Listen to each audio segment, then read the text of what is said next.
अल्हम्दुलिल्लाहि वहदा वस्सलातु वस्सलाम अला मन ला नबी अबादा अम्मा बाद। इस्लामी भाइयों, कुर्बानी के जो अय्याम हैं 10 ज़िलहिज्जा से 13 तक, जिस तरह से दिनों में कुर्बानी करना जायज़ और दुरुस्त है, इसी तरह से उनकी रातों में कुर्बानी करना दुरुस्त है।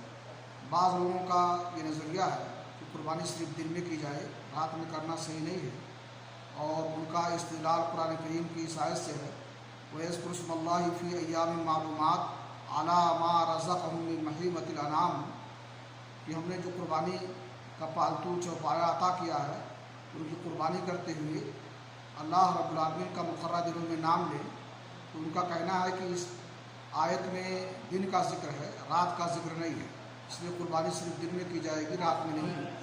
लेकिन उनका इस्तिदलाल इस आयत करीमा से सही और दुरुस्त नहीं है, इसलिए कि यह आयत का मकसूद ये नहीं है कि सिर्फ दिन ही को कुर्बानी की जाए, रात में नहीं, बल्कि जिस तरह से दिन में की जाएगी उसी तरह से रात में भी की जाएगी।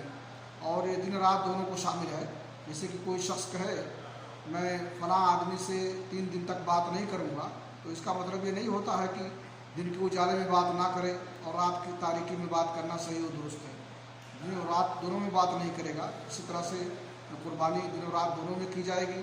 इसी तरह से कुछ लोग इस हदीस को दलील बनाते हैं कि नहा रसूलुल्लाह सल्लल्लाहु अलैहि वसल्लम अनिज़्ज़बह बिल्लैल, कि अल्लाह के रसूल सल्लल्लाहु अलैहि वसल्लम ने रात में मना किया है ज़बह करने से।